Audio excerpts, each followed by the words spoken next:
Hello everyone. आप सभी के लिए एक इम्पॉर्टेंट अपडेट है कि जो आईसीएमआर 2024 के जो एप्लीकेशन फॉर्म है वो स्टार्ट हो चुके हैं। इसको चेक करने के लिए सबसे पहले आपको आईसीएमआर की वेबसाइट पर जाना है। उसके बाद आप जब स्क्रॉल करते हुए नीचे की तरफ मूव करेंगे तो आप यहाँ पर दो ऑप्शन दिखाई दे रहे हैं। एक पब्लिक नोटिस का ऑप्शन दिखाई दे रहा है, दूसरा इन्फॉर्मेशन बुलेटिन का दिखाई दे रहा है। जब आप पब्लिक नोटिस पर क्लिक करेंगे तो आपको कुछ इस तरह से इंटरफेस दिखाई देगा। तो चलिए देखते हैं इसमें क्या क्या है डिटेल्स। तो जो आपका सब्जेक्ट है वो ऑनलाइन एप्लीकेशन फॉर्म है DHR ICMR non medical fellowship for PhD 2024। ये बायोमेडिकल रिसर्च एलिजिबिलिटी टेस्ट, इसको शॉर्ट फॉर्म में BRET बोला गया है। DHR मतलब हो गया development and health and research, तो ये DHR का फुल फॉर्म हो गया। तो ये जो एग्जाम है ये एनटीए कंडक्ट कराएगा। ये आपको फेलोशिप भी दिया जाएगा इसमें। जब आप अगर इस एग्जाम को क्वालिफाई कर लेंगे तो पीएचडी करने के लिए आपको यहाँ पर फेलोशिप दिया जाएगा। तो जो ऑनलाइन एप्लीकेशन फॉर्म है वो यहाँ पर वेबसाइट दिया हुआ है, इस पर आप फिल कर सकते हैं। जो ऑनलाइन एप्लीकेशन फॉर्म है वो आपका स्टार्ट हो चुका है 19/6/2024 से, और जिसको फिल करने की जो लास्ट डेट है वो 9/7/2024 है। Last date for submission transaction of fees, जो आपका लास्ट डेट फी का है वो भी 9/7/2024 है। रात के 12 बजे से पहले पहले आप फीस पे कर सकते हैं।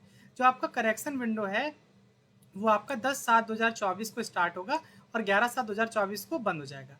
जो आपकी डेट ऑफ एग्जाम है वो टेंटेटिव अभी बताई गई, कोई फाइनल डेट नहीं है, ये आपकी रहने वाली है 31/7/2024। और जो आपका मोड ऑफ एग्जामिनेशन होगा वो CBT मोड होगा, और जो आपका पैटर्न होगा एग्जाम का वो ऑब्जेक्टिव टाइप MCQ होंगे।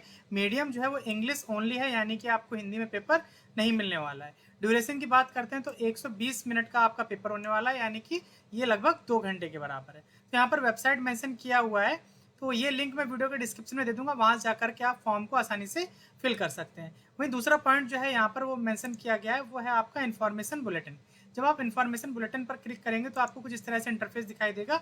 इसको चलिए डिटेल में हम चेक करते हैं कि क्या क्या है इस इन्फॉर्मेशन बुलेटिन में।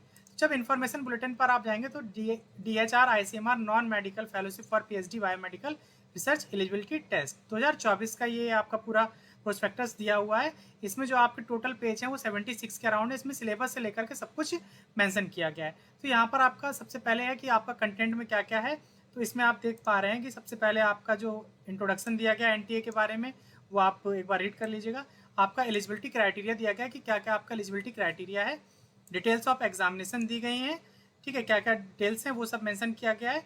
और इसमें आपका सिलेबस वगैरह सब कुछ इसी PDF में मेंशन किया गया। तो हम जरा आगे की तरफ मूव करते हैं और इसको डिटेल में चेक करते हैं। ये तो चीज़ मैंने आपको पहले ही इन्फॉर्म कर दिया गया है, और जो वेबसाइट का लिंक है वो इस वीडियो के डिस्क्रिप्शन में दे दूंगा, वहाँ जाकर के आप फॉर्म को आसानी से फिल कर सकते हैं।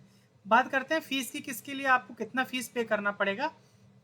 तो यहाँ पे जो जनरल EWS कैटेगरी के जो कैंडिडेट है उनको 1800 रुपये पर स्टूडेंट फीस पे करना है, और जो SC ST के जो कैंडिडेट हैं उनको 1500 रुपये फीस पे करना है, और जो PWD और थर्ड जेंडर के कैंडिडेट हैं उनको 1200 रुपये यहाँ पर फीस पे करना है।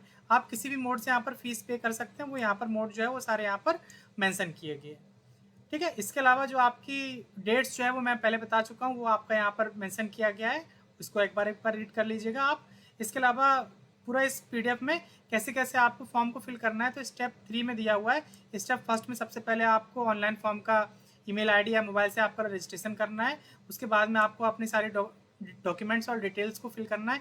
यहाँ पर कितना साइज होना चाहिए, कितने KB में होगा, वो सब यहाँ पर मेंशन किया गया है। कास्ट सर्टिफिकेट या जो भी है वो यहाँ पर डिटेल मेंशन किया गया है कि वो किस PDF फॉर्मेट में होना चाहिए या फिर JPG में होना चाहिए। तो इमेज जो है वो आपका JPG में होगा, और जो आपके डॉक्यूमेंट्स हैं जैसे PWD का सर्टिफिकेट हो गया या जो आपका कास्ट सर्टिफिकेट हो गया, ये सब PDF फॉर्मेट में होने चाहिए। ये जब आप डिटेल कंप्लीट कर देंगे उसके बाद में आपका लास्ट स्टेप आता है पेमेंट का। तो वो आपका थर्ड स्टेप में आपको पेमेंट करना है, वो आप net banking, debit card, credit card के थ्रू आप पे कर सकते हैं, ठीक है। नीचे की तरफ अगर हम मूव करते हैं तो इसमें लास्ट में अगर जब आप जाएंगे तो वहाँ पर सिलेबस मेंशन किया गया है। तो आप एक बार हम सिलेबस की तरफ भी देख लेते हैं।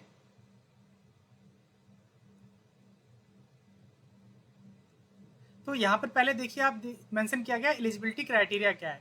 तो एजुकेशनल क्वालिफिकेशन में मांगा गया है MSc या उसके इक्विवेलेंट या PG डिग्री होनी चाहिए, M.Tech M.Pharma हो in life science, zoology, botany, biomedical sciences, microbiology, biochemistry, genetics, biotechnology, biophysics, bioinformatic, forensic science, environmental science, food and nutritional, molecular biology, biological sciences, ecology, immunology, neuroscience, veterinary science, nursing, biostatistics, pharmacology, pharmaceutical science and public health social science. इसमें आपका minimum 55% marks होना चाहिए in PG test for general EWS और OBC candidate and 50% marks SC ST और PWD के जो candidate हैं उनके होने चाहिए। तो ये यहाँ पर आपका हो गया एलिजिबिलिटी क्राइटेरिया।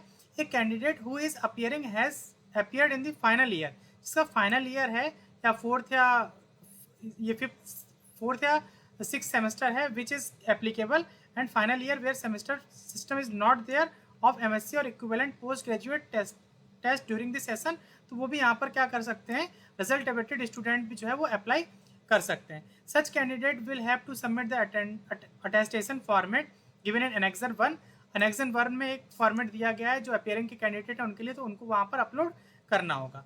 एज लिमिट की बात करते हैं तो age limit for admission to the eligibility test is 30 year रखा गया है, और जो SC ST के जो कैंडिडेट है उनको यहाँ पर एज रिलैक्सेशन दिया जाएगा। ये पॉइंट आप देख लीजिएगा। मोड ऑफ एग्जामिनेशन जो है वो आपका CBT मोड में होने वाला है, ठीक है। और जो आपका जो यहाँ पर जो पेपर आएगा वो 3 सेक्शन में होगा, ABC होगा एज पर द सिलेबस जो है वो आपका यहाँ पर मेंशन किया गया आगे। तो पैटर्न ऑफ क्वेश्चन पेपर, तो सेक्शन A जो है वो आपका एप्टीट्यूड का रहने वाला, वो आपका यहाँ पर मेंशन कर दिया गया है, और सेक्शन B जो है वो आपका, सेक्शन A में 50 क्वेश्चन है जो इन एरिया से रहने वाले हैं, और सेक्शन B में भी आपका 50 क्वेश्चन है वो आपका सब्जेक्ट से रहने वाला है, वो यहाँ पर मेंशन किया गया है, जैसे मॉलिक्यूलर बेसिस ऑफ चेंजेस, ये सब यहाँ पर आप एक बार रीड कर लीजिएगा। वहीं जो आपका सेक्शन C है उसमें भी आपका देखिए टोटल 11 पॉइंट्स में इसको डिस्कस किया गया, तो आप एक बार इसको देख लीजिएगा।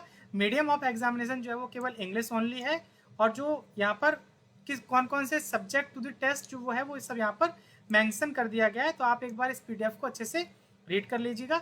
ये PDF जो है वो आपको हमारे टेलीग्राम ग्रुप पर मिल जाएगी, और ग्रुप का लिंक जो है वो वीडियो के डिस्क्रिप्शन में दिया हुआ है। अगर ये वीडियो आपको पसंद आया तो इसे लाइक करिए। अगर अभी तक आपने चैनल को सब्सक्राइब नहीं किया हुआ है तो आप चैनल को सब्सक्राइब कर लीजिए, ताकि आने वाले वीडियोस के नोटिफिकेशन आपको मिलते रहें। जल्दी हम मिलेंगे किसी नए अपडेट के साथ में, तब तक के लिए हमारे साथ जुड़े रहिए। धन्यवाद।